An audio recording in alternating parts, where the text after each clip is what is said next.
नमस्कार दोस्तों, स्वागत है आप सभी का आपके अपने यूट्यूब चैनल होमनिस्टी में।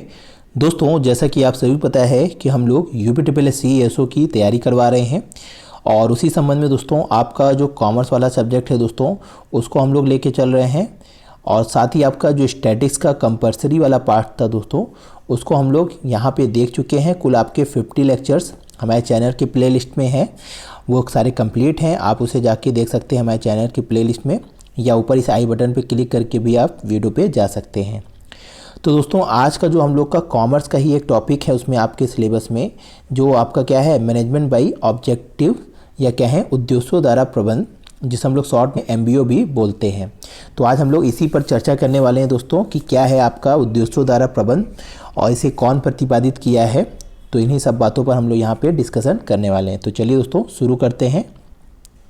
दोस्तों सबसे पहले अगर हम लोग मैनेजमेंट बाय ऑब्जेक्टिव्स के बारे में जानिए तो इसको मैनेजमेंट बाय रिजल्ट्स भी बोलते हैं या परिणामों का प्रबंध भी बोलते हैं। तो ये आपका दोस्तों क्या है, इसके बारे में हम लोग यहाँ पे चर्चा करेंगे। पहले इसके कुछ पॉइंट्स हैं, इसको ध्यान दीजिएगा। जो आपके क्वेश्चंस बनते हैं दोस्तों इन पॉइंट्स पर ही बनते हैं ज़्यादातर, कि सबसे पहले आपका ये पूछा जाता है कि इसे कौन प्रतिपादित किया है।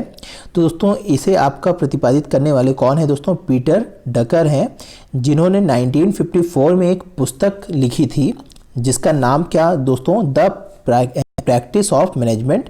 इसी आपके प्रैक्टिस ऑफ मैनेजमेंट में ये एक टॉपिक था जिसमें इन्होंने एक उद्देश्यों द्वारा प्रबंध को समझाया है।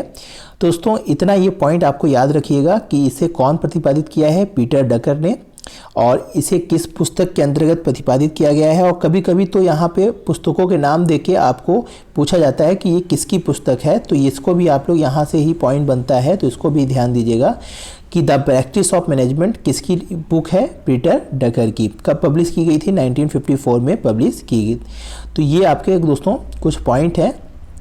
अब दोस्तों अगर हम लोग यहाँ पे उद्देश्यों द्वारा प्रबंध क्या है वास्तव में, इसको अगर हम लोग समझें तो सिंपल सा दोस्तों कहने का तात्पर्य ये है कि आप लोग बचपन में कहानी पढ़े होंगे कि जैसे जैसे आपको क्या मिलता है दोस्तों, अगर आपके सामने एक जैसे कि एक गधा होता है तो उसके क्या सर पे क्या बांध दिया जाता है, डंडी बांध दी जाती है, और उसके सर के सामने एक गाजर या कह सकते हैं कुछ खाने का अनाज बांध दिया जाता है। तो वो क्या होता है दोस्तों, उसी गाजर को या उसी खाने की तलाश में पाने के लिए क्या होता है दोस्तों, आगे बढ़ता रहता है, पर उसको नहीं पता है कि उसकी जो डंडी है उससे जुड़ी हुई है, और जैसे जैसे वो बढ़ता जाएगा वैसे वैसे उसके खाना भी क्या होगा, बढ़ता जाएगा। तो सेम दोस्तों इसी टॉपिक या कह सकते हैं यही आपकी जो विचार है, इसी विचार को देखिए दोस्तों द्वारा जो प्रबंध है दोस्तों वो भी सेम चीज़ आपका इसी तरह कार्य करता है। कहने का तात्पर्य ये है दोस्तों कि यहाँ पे दोस्तों सबसे पहले क्या किया जाता है कि पूरे ऑर्गेनाइजेशन, आप किसी भी संस्था को ले सकते हैं, किसी भी कंपनी को ले सकते हैं, पूरे कंपनी का एक सबसे विशाल उद्देश्य जो होता है उसको निश्चित कर लिया जाता है। मतलब कहने का तात्पर्य यह है दोस्तों कि हर संस्था का, हर कंपनी का, हर मानव का क्या होता है दोस्तों, कुछ ना कुछ उद्देश्य होता है आपके कार्य करने के पहले। दोस्तों आप सबसे पहले, जैसे हम लोग नियोजन में भी पढ़े थे कि सबसे पहले क्या होता है दोस्तों, उद्देश्यों का चयन होता है या उद्देश्यों का गठन होता है। तो जैसे दोस्तों आप क्या होते हैं, सबसे पहले आपका उद्देश्य क्या होता है कि आपको गवर्नमेंट जॉब चाहिए, तो ये आपका उद्देश्य हो गया। अब दोस्तों ये तो एक विशाल उद्देश्य है, या कह सकते हैं आपका ये जो काम है या कह सकते हैं ये जो चयन है ये आपका बहुत विशाल है। उसी तरह संस्था में दोस्तों क्या होता है कि एक विशाल उद्देश्य होता है। उस विशाल उद्देश्यों को प्राप्त करने के लिए क्या होता है दोस्तों, लोग क्या होते हैं, एक दूसरे से जुड़े होते हैं, मतलब संगठित होकर आपस में क्या करते हैं, काम करते हैं। तो दोस्तों ये जो उद्देश्य है, इन उद्देश्यों का भी क्या हो जाता है दोस्तों, बंटवारा हो जाता है। कहने का तात्पर्य क्या है दोस्तों कि जितने लोग हैं उन लोगों में क्या होता है दोस्तों, इस विशाल उद्देश्यों का बंटवारा कर दिया जाता है। जैसे कि दोस्तों कि आपके कंपनी का सबसे बड़ा हेड कौन होता है दोस्तों, जैसे CEO वगैरह हो गए। तो दोस्तों CEO क्या करता है, इन उद्देश्यों को क्या करता है, अपने डायरेक्टरों में क्या होता है, बांट देता है। तो जैसे डिपार्टमेंट जैसे बटे होते हैं दोस्तों, उसी तरह डिपार्टमेंट में सारे छोटे छोटे उद्देश्यों को बांट दिया जाता है। फिर दोस्तों क्या होता है कि अब ये जो वर्ग होगा या ये डिपार्टमेंट होगा, ये केवल अपने उद्देश्यों को ही क्या करेगा, फुलफिल करने के लिए प्रतिबद्ध रहेगा, कार्यरत रहेगा। इसे इस विशाल उद्देश्य के बारे में चिंता नहीं है दोस्तों, केवल इसे इसकी चिंता है, अपने उद्देश्यों के बारे में चिंता है। इसी तरह दोस्तों सभी जो लोग हैं, चारों लोग या चारों डिपार्टमेंट के जो अधिकारी हैं, वो केवल क्या होते हैं दोस्तों, अपने उद्देश्यों के लिए क्या होते हैं, यहाँ पे प्रतिबद्ध होते हैं, कार्यरत होते हैं। फिर दोस्तों ये जो अधिकारी होंगे वो क्या करेंगे, अपने उद्देश्यों को क्या करेंगे, बांट देते हैं। मतलब दोस्तों क्या होगा, सबको जैसे जैसे उत्तरदायित्व देते हैं दोस्तों, वैसे वैसे उनका उद्देश्य भी तय कर देते हैं। दोस्तों सेम इसी तरह जैसे हम लोग विशिष्टीकरण के बारे में समझे थे, सेम उसी तरह यहाँ दोस्तों उद्देश्यों का क्या हो जाता है, बंटवारा कर दिया जाता है उनके दायित्वों और उनके कर्तव्यों के आधार पर। तो दोस्तों यही आपका सिंपल सा इसका जो यहाँ पे कॉन्सेप्ट है, ये कॉन्सेप्ट यही है कि उद्देश्यों का जो विशाल उद्देश्य है दोस्तों, उस विशाल उद्देश्य को अपने संगठन में जुड़े सभी लोगों को बराबर बराबर बांट देना, जैसे कि सभी लोग अपने उद्देश्यों के लिए क्या हो दोस्तों, प्रतिबद्ध रहें, कार्यरत रहें। तो दोस्तों उसी आपका यहाँ पे जो है कि उसी विचारधारा के अनुसार यहाँ पे उद्देश्यों द्वारा प्रबंध भी दोस्तों यहाँ पे परिभाषित किया गया बीटर और डकर के द्वारा। तो दोस्तों ये क्या है, इसको अगर हम लोग परिभाषा में समझ लें तो MBO is a comprehensive meningeal system. दोस्तों ये एक प्रबंधकीय तंत्र है दैट इंटीग्रेट मैनी की मैनेजियल एक्टिविटीज़, जो दोस्तों बहुत से क्या होते हैं, मैनेजियल एक्टिविटी को एक साथ जोड़े हुए रहते हैं अ सिस्टमेटिक मैनर, एक सिस्टमेटिक मैनर में, जिसमें दोस्तों consequently directed towards the effective and efficiency achievement of organisation objective. जिससे दोस्तों क्या होता है दोस्तों, ये आपस में जो जुड़े हुए उद्देश्य हैं दोस्तों, इसको प्राप्त करने के लिए इफेक्टिव और इफिशियंसी क्या होते हैं, प्रतिबद्ध रहते हैं, जिससे ऑर्गेनाइजेशन के उद्देश्यों को प्राप्त किया जा सकता है। तो दोस्तों एमबीओ एक प्रणाली है जिसमें प्रबंधक और संपूर्ण संगठन दोनों ही क्या होते हैं दोस्तों, कार्य कुशलता में सुधार के लिए प्रत्येक विभाग या व्यक्तिगत प्रबंध के स्तर पर उद्देश्यों का निर्धारण किया जाता है और उद्देश्यों को प्राप्त करने के लिए सभी लोग अपने उद्देश्यों को प्राप्त करने के लिए कार्यरत रहते हैं, प्रतिबद्ध रहते हैं। तो दोस्तों ये सिंपल सा इसका कॉन्सेप्ट था। आशा है आप लोगों को कॉन्सेप्ट समझ में आ गया होगा। दोस्तों एक बार सिंपली दोस्तों यहाँ पे यही समझिएगा कि एक कंपनी के बड़े उद्देश्य होते हैं दोस्तों। एक व्यक्ति दोस्तों बहुत बड़े विशाल पहाड़ को नहीं तोड़ सकता जिस प्रकार दोस्तों, उसी तरह दोस्तों क्या होता है कि अगर हम लोग छोटे छोटे लोगों को क्या कर दिया जाए, या कह सकते हैं सभी लोगों को थोड़ा थोड़ा तोड़ने के लिए पहाड़ कह दिया जाए दोस्तों, तो वो अपने हिस्से का पहाड़ तोड़ लेगा, वो अपने हिस्से का पहाड़ तोड़ लेगा। इस तरह दोस्तों सभी लोग क्या कर लेंगे, तो दोस्तों इस तरह अपने हिस्से का जब पहाड़ सब लोग तोड़ लेंगे दोस्तों, तो ये एक विशाल पहाड़ को क्या कर लिया जाता है दोस्तों, आसानी से तोड़ लिया जा सकता है। दोस्तों आशा है ये चीज़ें आपको समझ में आ गई होंगी। अब अगर दोस्तों इसके नेक्स्ट पॉइंट को देखें कि इसके क्या क्या फीचर्स है दोस्तों, या इसकी क्या क्या विशेषताएं हैं उद्देश्यों द्वारा प्रबंध की, तो इस पर भी हम लोग अगर चर्चा कर ले दोस्तों। तो सबसे पहले यहाँ पे इसका जो फीचर्स है दोस्तों, एज मैनेजमेंट अप्रोच, मतलब दोस्तों क्या है, प्रबंध के दृष्टिकोण के रूप में। अब दोस्तों ये क्या है, प्रबंध के दृष्टिकोण के रूप में दोस्तों ये आपका यहाँ पे जो ये एक दृष्टिकोण को यहाँ पे परिभाषित कर रहा है दोस्तों। यहाँ पे कोई एक टेक्निक नहीं है दोस्तों। जैसे दोस्तों मैनेजमेंट में कुछ टेक्निक्स होती हैं, कुछ तकनीकी ज्ञान होती हैं, तो ये दोस्तों कोई तकनीक नहीं है जो केवल एक चीज़ों पर क्या हो, सीमित हो। ये दोस्तों एक दृष्टिकोण है जिसमें क्या होता है दोस्तों कि कहा जाता है ना कि जैसे विचार बहुत बड़े होते हैं पर एक जो नियम होता है वो बहुत छोटा होता है। तो सेम उसी तरह दोस्तों यहाँ पे जो मैनेजमेंट बाय ऑब्जेक्टिव है, ये एक दृष्टिकोण है दोस्तों, जिसमें क्या होता है दोस्तों, ये विशाल पूरे यानी क्या कह सकते हैं कि पूरे संगठन को लेके साथ में लेके चलता है। क्योंकि दोस्तों यहाँ पे जो उद्देश्य है दोस्तों, ये विशाल होता है और इसको टुकड़ों में बांट दिया जाता है। तो यहाँ पे दृष्टिकोण यही रहता है दोस्तों कि अगर हम लोग अपने हिस्से का केवल कर लेंगे तो एक विशाल जो आपका उद्देश्य है उसको आसानी से प्राप्त किया जा सकता है। तो यहाँ पे दोस्तों सबसे पहला दृष्टिकोण, ये पहला पॉइंट यही है कि प्रबंध के दृष्टिकोण के रूप में इसे माना जाता है, ना कि तकनीकों के रूप में। फिर दोस्तों ये क्या है, विभिन्न तकनीकों का संसर्ग है, मतलब दोस्तों कॉम्बिनेशन ऑफ डिफरेंट टेक्निक। दोस्तों वही चीज़ हम कहें ना कि यहाँ पे ये कोई एक टेक्निक नहीं है, ये बहुत सी वृहत या कह सकते हैं विभिन्न तकनीकों का क्या है, एक साथ संसर्ग है। तो यहाँ पे दोस्तों होता क्या है कि अगर जैसे आप समझिए कि अलग अलग एक कंपनी है, उसके अलग अलग डिपार्टमेंट हैं और इस कंपनी के उद्देश्यों को अलग अलग डिपार्टमेंट में छोटे छोटे उद्देश्यों में बांट दिया गया है। तो इस डिपार्टमेंट की जो तकनीक होगी दोस्तों अपने उद्देश्यों को प्राप्त करने के लिए, वो इस डिपार्टमेंट की तकनीक से अलग होगी दोस्तों। सिंपल सा लॉजिक समझिए दोस्तों कि किसी लोग किसी काम को करने की किसी और टेक्निक अपनाते हैं और कुछ लोग किसी काम को करने की कोई और टेक्निक अपनाते हैं।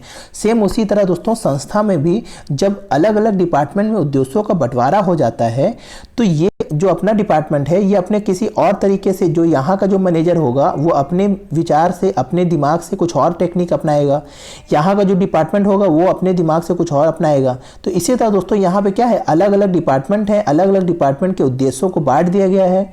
तो हर मैनेजर अपने ही हिसाब से क्या करेगा दोस्तों, अपने टेक्निक को अपना के इस उद्देश्यों को प्राप्त करने के लिए कार्यरत रहेगा। तो इसीलिए दोस्तों इसे क्या कहा गया है, विभिन्न तकनीकों का संसर्ग है, या कह सकते हैं combination of different technique. Next point देखें दोस्तों, यहाँ पे दिया है कि आपका एम्फेसिस ऑफ डिजायर ऑब्जेक्टिव या वांछित उद्देश्यों पर बल।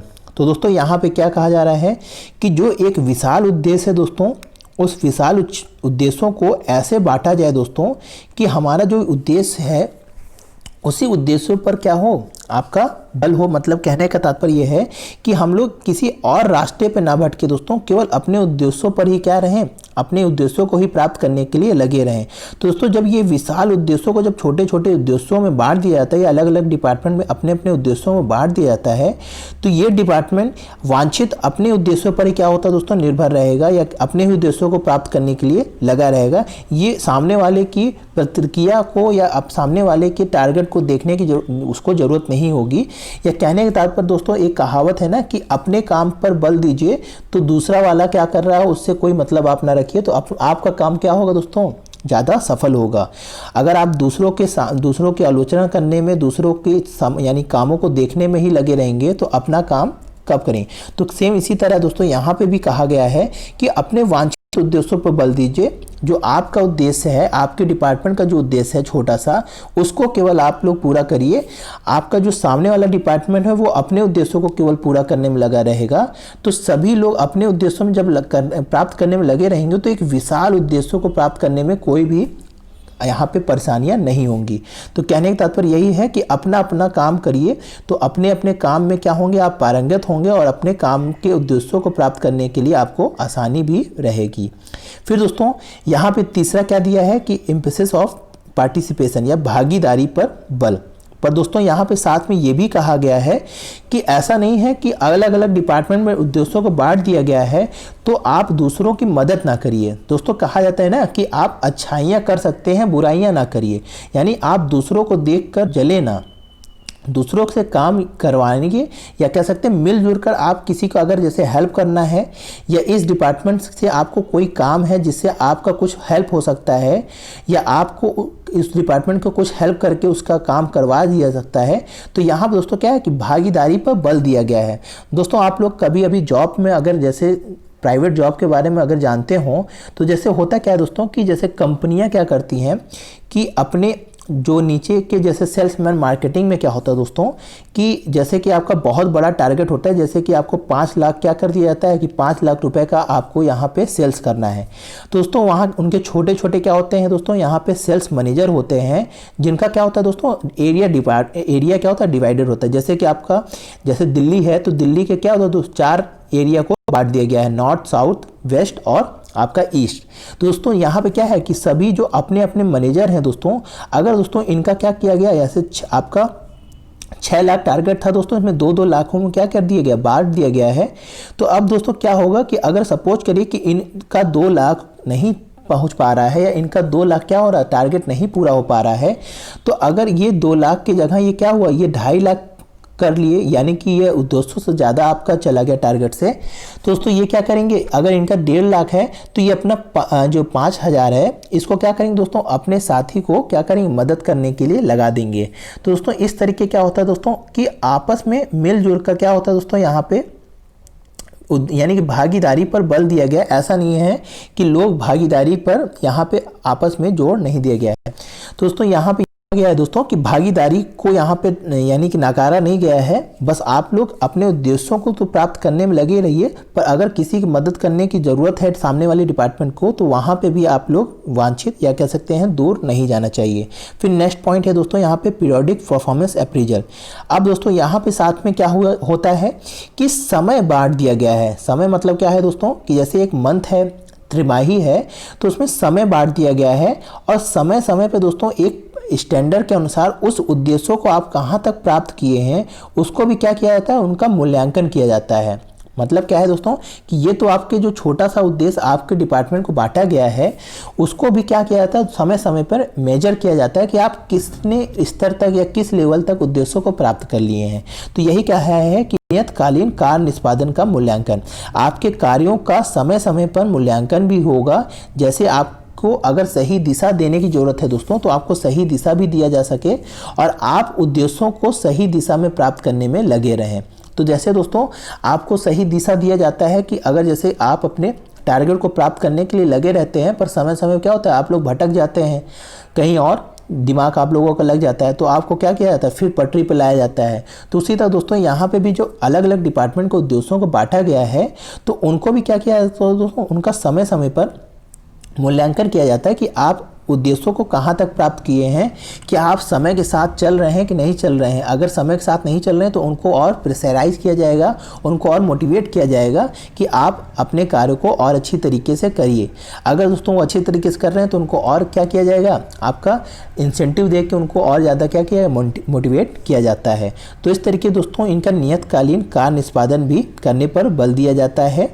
फिर दोस्तों यहाँ पे जो नेक्स्ट पॉइंट लास्ट में दिया गया है, डेवलपमेंट ऑफ डिफरेंट सिस्टम, या कह सकते हैं विभिन्न प्राणियों का विकास। दोस्तों यही आपका सिंपल से यही है कि आपका अलग अलग जो प्राणी है या अलग अलग आपका जो टेक्निक्स यहाँ पे दिए गए हैं अलग अलग संगठनों में या अलग अलग डिपार्टमेंटों में, उनका क्या है दोस्तों, उनका सभी अधिकारियों में आवंटन जो हो दोस्तों, वो उनका भारार्पण अर्पित करके वहाँ पे उस भार या कह सकते हैं कि जो आपका भार दिया गया है दोस्तों, उनको क्या किया जाए, वहाँ पे अपनाया जा सके। तो यहाँ पे दोस्तों इनको साथ में क्या किया, अलग अलग प्राणियों में यही है दोस्तों कि अगर आपको जो भार दिया गया है, अगर आप अच्छा काम कर रहे हैं तो आपको पारितोषिक इंसेंटिव दिया जाएगा, अगर आप नहीं कर रहे हैं तो आपको कुछ दंड भी दिया जा सकता है, या दोस्तों आपको अगर मोटिवेशन की ज़रूरत है या आपको सही नेतृत्व की ज़रूरत है तो उसको भी यहाँ पर प्रदान करने का यहाँ पे ज़रूरत होती है। मतलब दोस्तों यहाँ पे मैनेजमेंट का जो अलग अलग टेक्निक है उन सभी प्राणियों का यहाँ पे क्या होता है दोस्तों, विकास किया जाता है। तो इस तरीके दोस्तों इसका जो उद्देश्यों द्वारा प्रबंध है दोस्तों, ये कह सकते हैं कि ये प्रबंध के अंदर एक प्रबंध है। सिंपल सा यहाँ पे जो निष्कर्ष निकलेगा दोस्तों कि एक प्रबंध के अंदर एक प्रबंध है दोस्तों, या कह सकते हैं ये दोस्तों एक दृष्टिकोण है, ना कि कोई एक तकनीक है जो प्रबंध को मॉडिफाई कर रही है। ये एक विचारधारा है दोस्तों, दृष्टिकोण है जो पूरे प्रबंध को एक साथ जोड़ने का काम कर रही है, उन सभी टेक्निकों का एक साथ यहाँ पे जोड़ने का काम कर रही है। तो दोस्तों आशा है यहाँ पे जितने फीचर्स हैं आपको समझ में आ गए होंगे। नेक्स्ट पॉइंट की अगर हम लोग बात करें दोस्तों इसके प्रोसेस की, तो ये भी दोस्तों काफ़ी इंपॉर्टेंट है। सिंपल से दोस्तों यहाँ पे यही समझना है कि कैसे एक संगठन अपने जो विशाल उद्देश्य हो उसको कैसे वहाँ पे आपका छोटे छोटे डिपार्टमेंट में बांटता है और कैसे उनको कार्य करने के लिए उद्देश्यों को प्राप्त करने लगाए रहता है दोस्तों। तो सबसे पहले दोस्तों यहाँ पे जो आपका प्रोसेस है, यहाँ पे सबसे पहले क्या होता है दोस्तों, सेट ऑर्गेनाइजेशन ऑब्जेक्टिव। मतलब दोस्तों कि हमने जैसे पहले ही बताया कि सबसे पहले कंपनी के एक विशाल जो टारगेट है, उद्देश्यों का है, उसी का क्या होता है दोस्तों, निर्धारण किया जाता है।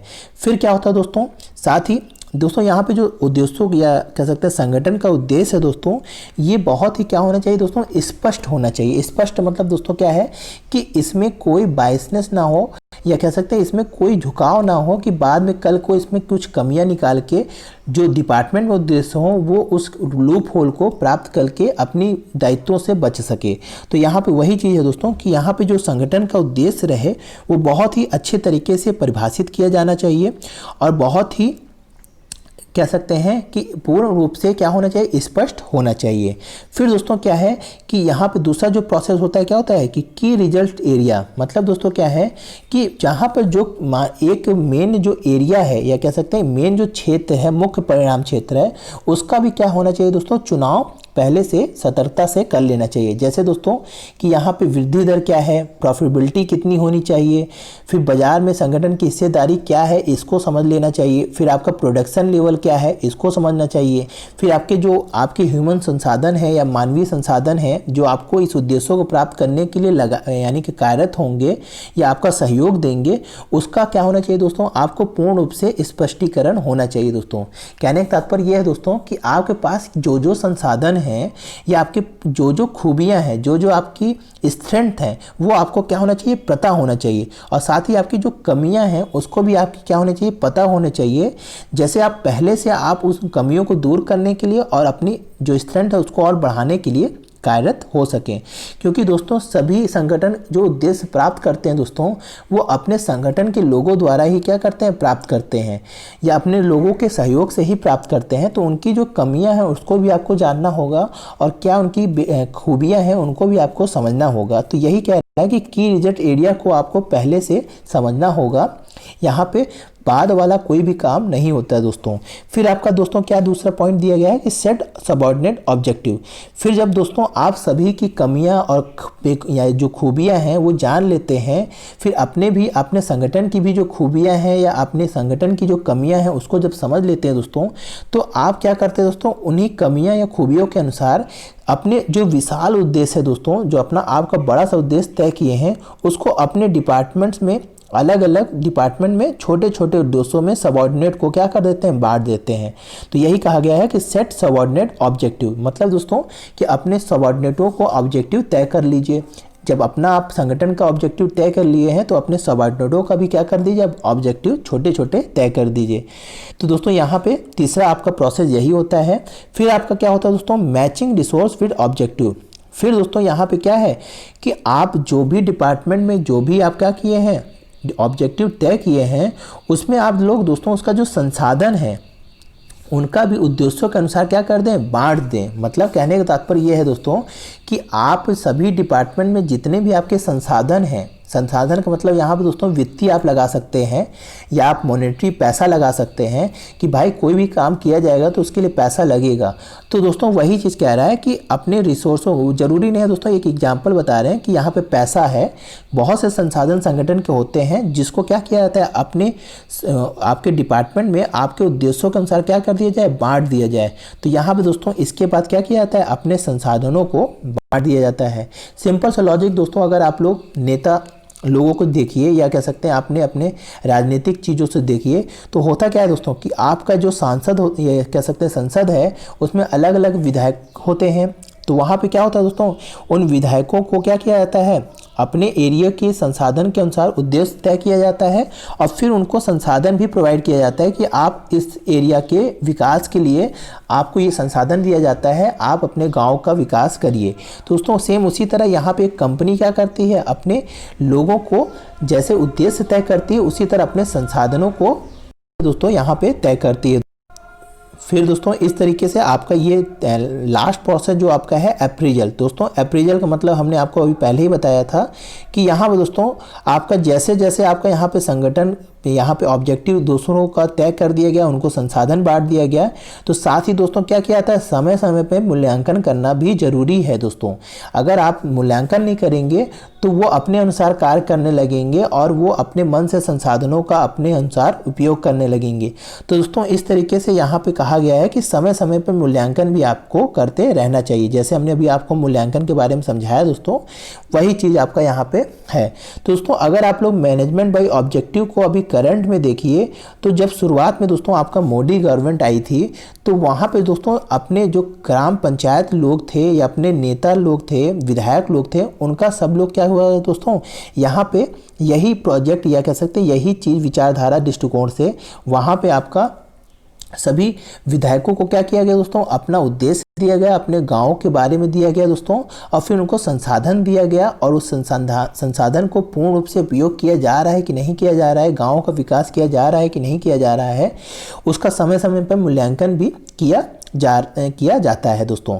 तो इस तरीके से दोस्तों यहाँ पे हम लोग यहाँ पे आपके नेता की बात नहीं कर रहे हैं, यहाँ पे हम आपको केवल समझाने की बात कर रहे हैं दोस्तों। तो दोस्तों ये एक एग्जाम्पल था केवल इस तरीके से दोस्तों आपको समझ में आ गया होगा कि मैनेजमेंट बाय ऑब्जेक्टिव के क्या प्रोसेस है। इसको भी आप लोग नोट डाउन करिएगा। यहाँ पे दोस्तों क्या है कि आपको यहाँ से एक क्वेश्चन बन सकता है। वो कैसा क्वेश्चन होगा दोस्तों कि आपको अलग अलग लाइंस दिए जाएंगे, यानी कि यही आपके 5 जो कार्य हैं, प्रोसेस हैं, इसको आपको दिया जाएगा। आपको सीक्वेंस में लगाना होगा कि सबसे पहले क्या प्रोसेस किया जाता है मैनेजमेंट बाय ऑब्जेक्टिव में, फिर क्या किया जाता है, फिर क्या किया जाता है। तो आपको आशा है ये आपको याद रहिएगा। सिंपल सा दोस्तों है, इसको आप लोग अपने भी जीवन में उपयोग करते हैं दोस्तों। आपका दोस्तों जो मैनेजमेंट है दोस्तों, इसीलिए कहा जाता है दोस्तों ये बहुत ही इंपॉर्टेंट सब्जेक्ट होता है, जो आपके पूरे जीवन में क्या होता है दोस्तों, इस्तेमाल होता है दोस्तों। आप लोग केवल उसको सही तरीके से समझे नहीं होते हैं बस। दोस्तों आशा है आज का टॉपिक आपको अच्छा लगा होगा दोस्तों। इसको दोस्तों यहाँ पे एक देखिए, यहाँ पे एक फिगर्स दिया गया था, इसको भी समझ लीजिए दोस्तों। वही चीज़ यहाँ पे है प्रोसेस को ही, कि ऑर्गेनाइजेशन का आपका जो ऑब्जेक्टिव उसको पहले तय किया जाता है, फिर आपका क्या होता है दोस्तों, यहाँ पे की रिजल्ट देखा जाता है, फिर अपने सबऑर्डिनेटों को क्या किया जाता है, ऑब्जेक्टिव तय कर दिया जाता है। फिर सभी सबऑर्डिनेट अपने क्या करते हैं दोस्तों, अपने रिसोर्सों को मैच करते हैं और अपने परफॉर्मेंस को भी चेक करते रहते हैं। फिर अपना जो भी दिक्कत होती है दोस्तों उसको सुधार करते हैं। इस तरह दोनों प्रोसेस चलता रहता है दोस्तों, और एक बड़ा सा गोल आप आसानी से दोस्तों अचीव कर लिया जाता है। तो दोस्तों यहाँ पे ये बहुत ही कॉम्प्लिकेटेड था, इसीलिए हम इसको सरल तरीके से यहाँ से आपको समझाए हैं। तो आशा है आपको ये प्रोसेस भी समझ में आ गया होगा दोस्तों। दोस्तों आपको आज का वीडियो कैसा लगा ज़रूर बताइएगा दोस्तों। अगर वीडियो अच्छा लगा दोस्तों तो लाइक करिएगा दोस्तों, इससे हमें भी बहुत ही अच्छा लगता है।